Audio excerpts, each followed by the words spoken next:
2023 আইপিএলের play of round থেকেই দারুণ এক উদ্যোগ নেয় বিসিসিআই। প্রতিটি ডট বলের বিপরীতে লাগানো হবে গাছ, জানানো হয় এমনই সিদ্ধান্তের কথা। পরের বছর একই নিয়ম থাকলেও ইন্ডিয়ান প্রিমিয়ার লিগের এবারের আসরের একেবারে লিগ পর্ব থেকেই ডট বলের জন্য চলছে গাছ গণনা। তবে এত গাছ কোথায় লাগানো হচ্ছে তা নিয়েই এবার বেঁধেছে বিপত্তি। প্রশ্ন তুলে সমালোচনায় মুখর হয়েছে স্বয়ং ভারতীয় ফ্যানরাই। এমনকি বিসিসিআই এর এই উদ্যোগকে ভণ্ডামিও বলছেন কেউ কেউ। বৈশ্বিক উষ্ণতা কমানোর লক্ষ্যে 2023 সাল থেকে বিসিসিআই এবং তাদের বেশ কয়েকটি পরিবেশ সচেতন সহযোগী সংস্থা সিদ্ধান্ত নেয় সবুজায়ন প্রকল্প চালুর। প্রতি ডট বলের জন্য 500 গাছ রোপণের এই প্রকল্পে পরবর্তীতে জেএসডব্লিউ এবং টাটার মতো জায়ান্ট প্রতিষ্ঠানও আর্থিক অনুদান ও মিডিয়া কভারেজ দিয়ে নিজেদের সমর্থন জানায়।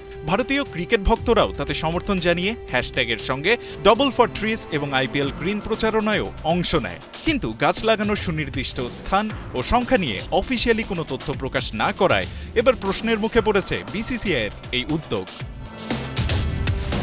নতুন করে এই প্রশ্ন উঠেছে 11 এপ্রিল কলকাতা নাইট রাইডার্স ও চেন্নাই সুপার কিংসের মধ্যকার ম্যাচ শেষে, যেখানে পুরো 20 ওভার খেলে 9 উইকেটে কোনোমতে 103 রান তোলে চেন্নাই।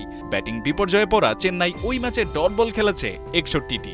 সেই হিসেবে নিজেদের সোশ্যাল মিডিয়া অ্যাকাউন্টে প্রতি বলের বিপরীতে 18টি করে মোট 1098 গাছ রোপণের কথা জানায় কলকাতা। নাইট রাইডার্সের সেই পোস্টেই কোথায় লাগানো হচ্ছে এ গাছ প্রশ্ন তোলেন ফ্যানরা। কেউ বা আবার তুলেছেন এই বিষয়ে অফিসিয়াল তথ্য প্রমাণ ও গাছ লাগানোর স্থান প্রকাশের দাবিও। এবারের আসরে 9 এপ্রিল পর্যন্ত আইপিএলে ডট বল হয়েছে 312টি। সে হিসেবে আসর অর্ধেক শেষ না হতেই ইতিমধ্যে বিসিসিআইকে রোপণ করতে হবে 1,56,000 গাছ।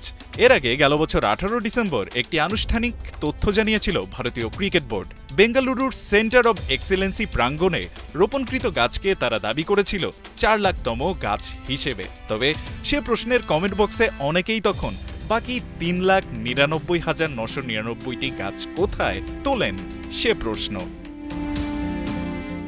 রায়ন আহমেদ, 71।